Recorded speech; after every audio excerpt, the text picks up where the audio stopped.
آپ 85 سے سیاست میں ہیں، لوگ تو کونسلر ہوں تو گاڑیاں بنا لیتے ہیں۔ میں نے سیاست جو ہے وہ دنیا کمانے کے لیے اور جاگیریں بنانے کے لیے نہیں کی۔ میرا اصل میں جو پیشہ ہے وہ ہے دین کی خدمت۔ اور آخرت بہتر ہو گئی تو سمجھ لو کہ ساری دنیا کا ساز و سامان آپ کے پاس آ گیا۔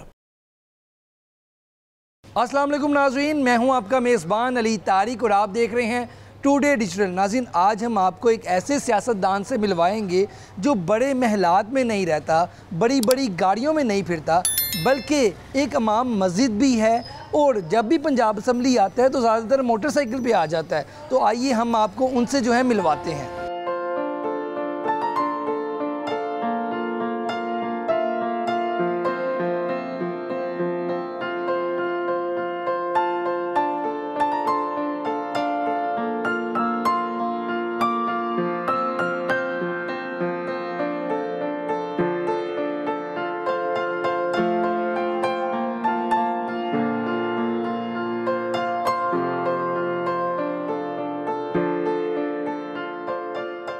پاکستان کے واحد ایم پی اے مولوی غیاث الدین صاحب ہمارے ساتھ موجود ہیں۔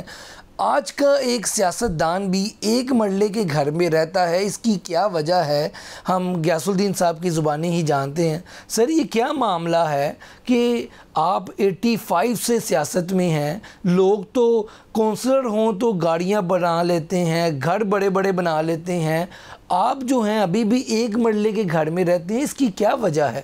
اعوذ باللہ من الشیطان الرجیم، بسم اللہ الرحمن الرحیم۔ قال اللہ تبارک و تعالیٰ فی الکلام المجید وقولوا للناس حسنا۔ ارشاد رب العالمین ہے، لوگوں کے لیے بہتری کی بات کرو، لوگوں کی بہتری کی سوچ رکھو۔ میں نے سیاست جو ہے وہ دنیا کمانے کے لیے اور جاگیریں بنانے کے لیے نہیں کی۔ میرا اصل میں جو پیشہ ہے وہ ہے دین کی خدمت۔ تو دین کی خدمت سب سے بڑی یہ ہے کہ مخلوق خدا جو ہے اس کے ساتھ بہتری کی جائے۔ ٹھیک ہے، اس لیے میں نے سیاست اپنائی تھی۔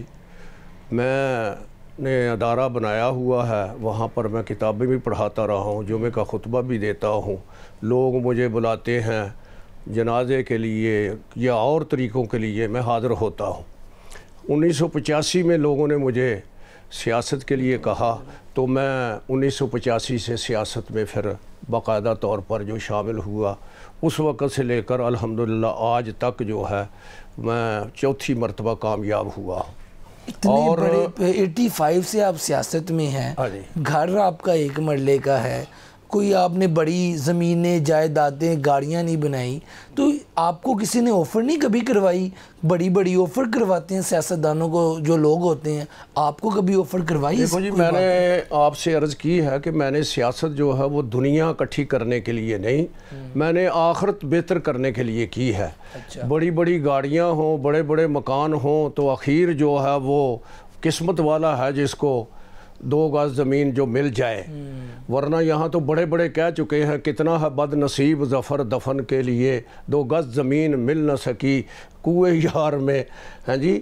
تو وہ اگر آخرت بہتر ہو گئی تو سمجھ لو کہ ساری دنیا کا ساز و سامان آپ کے پاس آ گیا۔ امام مسجد سے سیاست تک کا جو آپ کا سفر تھا، آپ سیاست میں کیسے آئے، اس کے بارے میں عوام کو بتائیں۔ یہ 85 میں مجھے لوگوں نے کہا، میرے علاقے کے لوگوں نے، میں وہاں خطابت کرتا تھا اور تدریس کرتا تھا، تو لوگوں نے مجھے مجبور کر دیا۔ میں نے کہا کہ میں تو لڑ نہیں سکتا، میرے پاس پیسے نہیں، یہاں پیسے کی ہوتی ہے۔ انہوں نے کہا جی نہیں، میرے پاس سائیکل تھا، میں نے سائیکل پر ہی پھر لوگوں کے کہنے پر چل پڑا۔ پھر اللہ کا ایسا کرم ہوا، پہلے تو لوگ مذاق کرتے تھے، لیکن پھر اللہ نے ایسا ان کے دل میں محبت پیدا کی کہ یہ ہو گیا کہ میں اکیلا ہی چلا تھا جانب منزل، مگر ہم سفر ملتے گئے اور کارواں بنتا گیا۔ مسلم لیگ نون ہی کیوں آپ نے جوائن کی؟ کوئی اور پارٹیاں بھی تھی، پیپلز پارٹی بھی تھی، اب پی ٹی آئی بھی ہے، مسلم لیگ نون میں ہی کیا آپ نے ایسا دیکھا کہ اس کو ہی آپ نے جوائن کیا؟ دیکھیں جی، یہ مسلم لیگ جو ہے نا، یہ پاکستان کی بانی جماعت ہے۔ قائد اعظم رحمۃ اللہ علیہ کی قیادت میں یہ ملک بنا اور یہ مسلم لیگ بنی تھی، اس لیے میں نے مسلم لیگ کو جوائن کیا۔ میرے آباء و اجداد سے ہم مسلم لیگی ہیں، ہاں جی۔ پھر یہ نون تو بعد میں بنی ہے، ہم پہلے سے مسلم لیگی ہیں۔ 4 بار آپ ایم پی اے بنے. ہاں جی. جب الیکشن لڑا جاتا ہے تو پیسے لگتے ہیں, کہتے ہیں کہ بوریوں کے جو منہ ہیں پیسوں کے وہ کھول دیے جاتے ہیں. آپ کے پیچھے کون پیسہ لگاتا ہے؟ آپ کیسے الیکشن لڑتے ہیں؟ دیکھیے پیسہ یہ بجا ہے کہ اس جو ہمارے ملک کا یہ عام طریقہ ہے کہ پیسہ سیاست میں چلتا ہے, لیکن الحمدللہ میرا یہ ایمان ہے کہ اگر لوگوں کی خدمت کی جائے تو پیسے کی ضرورت ہی نہیں پڑتی. میں نے اتنے الیکشن لڑے ہیں, میں نے آج تک اپنی گرہ سے ایک پیسہ بھی خرچ نہیں کیا. کبھی بچوں نے کہا ہو, گھر والوں نے کہا ہو کہ سیاستدان جو ہوتا ہے اس کے پاس تو گاڑیاں ہوتی ہیں بڑی بڑی, اس کے علاوہ گن مین ہوتے ہیں, بڑے محلات میں وہ رہتا ہے, آپ ایک مرلے کے گھر پہ رہ رہے ہیں, بچوں نے کبھی فرمائش ایسی کی ہے آپ سے؟ دیکھو یہ وہ ایک عربی کا مقولہ ہے, الولد سر لابی, اولاد جو ہے بچے جو ہیں وہ باپ کا بھید ہوتے ہیں. اگر اکثر و بیشتر دیکھا گیا ہے کہ ماں باپ کی صفات اکثر اولاد میں منتقل ہوتی ہیں. میرے والد صاحب نے بھی محنت کی تھی, آگے میں بھی محنت کرتا ہوں رزق حلال. میں نے بھی اپنی اولاد کو کہا کہ محنت کرو, رزق حلال جو ہے اسی میں برکت ہے اور اسی میں جو ہے آگے نجات ہے. میرے بچوں نے کبھی مجھے مجبور نہیں کیا کہ ابا جی ہمیں کوٹھی بنا کے دو, گاڑی بنا کے دو. آپ تو درویش آدمی ہیں, سادہ آپ کا لائف سٹائل ہے. ہم نے آپ کو اکثر پنجاب اسمبلی میں بائک پہ بھی دیکھا ہے, آپ کے پاس ابھی تک گاڑی کیوں نہیں ہے؟ آپ موٹر سائیکل میں بھی پنجاب اسمبلی آ جاتے ہیں, اس کی کیا وجہ ہے؟ دیکھیے یہ لوگ جو عام سفر کرتے ہیں یہ بھی تو انسان ہے نا, تو اگر وہ جاتے ہیں تو ہمیں کسی ویگن کے اندر یا موٹر سائیکل پر جانا پڑ جائے تو کون سا عزت میں کمی آتی ہے؟ کپڑے آپ ہمیشہ شلوار قمیض اور ویسٹ کوٹ میں نظر آتے ہیں. جوانی میں کبھی پینٹ شرٹ پہنی یا پھر یہی لباس جو ہے زیب تن کرتے آ رہے ہیں؟ میں نے سکول جب چھوڑا تھا پھر میں دینی تعلیم پڑھنے لگا, وہاں سے لے کر آج تک جو ہے ہمارا قومی لباس جو ہے میں وہی پہنتا ہوں. بلکہ یورپ میں بھی گیا ہوں تو انہی کپڑوں میں گیا ہوں, جرمنی گیا ہوں, آسٹریا گیا ہوں, دیگر ممالک کے اندر جہاں بھی ایسی لباس میں جاتا ہوں. اور وہ لوگ جو ہیں وہ احساس کیتری میں مبتلا ہوتے ہیں کہ جہاں گئے وہاں جیسا بھیس بنا لیا. اپنا لباس آدمی کو کبھی نہیں چھوڑنا چاہیے, کیونکہ حضور علیہ السلام کا ارشاد الناس باللباس, لوگ جو ہیں اپنے لباس سے پہچانے جاتے ہیں. جب آپ باہر جاتے ہیں, بازار میں جاتے ہیں, ایک رواج بنا ہوا ہے, ایک تاثر یہ ہے کہ جب کوئی ایم پی اے یا کوئی سیاستدان باہر نکلتا ہے تو اس کے ساتھ ایک پورا پروٹوکول ہوتا ہے. آپ کے ساتھ تو کچھ بھی نہیں ہوتا. تو کبھی باہر جا کے مسئلہ ہوا ہے, کبھی کسی نے آپ کو کہا ہو, آپ نے بتایا ہو کہ میں ایم پی اے ہوں, تو اگلا بندہ نہ مانا ہو, ایسا کوئی واقعہ ہمیں بتائیں؟ نہیں, وہ یہ ٹھیک ہے کہ یہ لوگ جو ہیں آج کل اپنے بھرم رکھنے کے لیے بڑا جتھا ساتھ لے کے جاتے ہیں. مرتقہ کا واقعہ ہے کہ یہاں مار روڈ پہ کوئی صاحب آئے تھے وہ کام کروانے کے لیے, تو میں ان کے ساتھ بیٹھ گیا. پرانی سی گاڑی تھی, تو وہ مار روڈ پہ جہاں چوک میں جو ہے نا آئے تو درمیان میں جو ہے اشارہ بند ہو گیا. اچھا. تو بند ہو گیا تو پولیس والے نے روک لیا. میں نے اس کو ڈرائیور کو کہا میرا نہیں بتانا کہ ایم پی اے ساتھ بیٹھا ہوا ہے. تو وہ بار بار اسے تکرار اپنا لائسنس دو, شناختی کارڈ دو, تو ڈرائیور اکثر نہیں دیتے. تو پھر اس نے کہا کہ یہ میرے ساتھ ایم پی اے بیٹھا ہے. اچھا. تو وہ پولیس والا کہنے لگا ایک تو آپ نے غلطی کی ہے, ہاں, اور دوسرا جو ہے یہ جھوٹ بولتا ہے, یہ ایم پی اے ہے. اچھا. یہ ایم پی اے کی بوتھی ہے. وہ کہنے لگا پہلے تو میرے اندر ایک جذبہ پیدا ہوا کہ اس کو کہوں, لیکن میں نے کہا اس نے اپنے معیار کے مطابق بات کی مجھے. میں نے پھر مسکرا کے کہا, میں نے کہا حضرت صاحب ایم پی اے کی بوتھی کیسے ہوتی؟ کہتے جی وہ گاڑیوں والے شڑیے ساتھ ہوں. میں نے کہا اللہ کے بندے, آئین ساز ادارے کی ممبر کی یہ پہچان نہ رکھو, پہچان یہ رکھو کہ وہ قوم کا خدمت گزار ہے یا کیسا دیکھتے ہیں شہباز شریف صاحب کو, نواز شریف صاحب کو, مریم نواز صاحبہ کو, حمزہ شہباز کو؟ میرا اپنا یہ ہے کہ ظن المومنین خیرہ, ایماندار کے متعلق بہتر گمان کرو. میں ہر دوسرے مسلمان کو اپنے سے بہتر ہی سمجھتا ہوں. میں تنقید نہیں کرتا. ہاں اگر کہیں تنقید کا موقع ہے تو وہ ہے جو قوم کی تعمیر کے لیے ہو. تنقید برائے تخریب نہیں کرتا, تنقید برائے تعمیر کرتا ہوں. امام مسجد بھی ہیں آپ, جب اسمبلی کا اجلاس بھی ہوتا ہے تو وہاں پہ کیسے امامت کرواتے ہیں؟ مشکل آتی ہیں؟ امام مسجد ہیں آپ, وہاں پہ بھی ٹائم دینا ہوتا ہے, لاہور میں بھی ٹائم دینا ہوتا ہے, کیسے مینج کرتے ہیں؟ وہ جو میرا بیٹا ایک جو ہے وہ بھی دینی تعلیم پڑھا ہوا ہے اور کالج میں ماشاءاللہ ملازم ہے.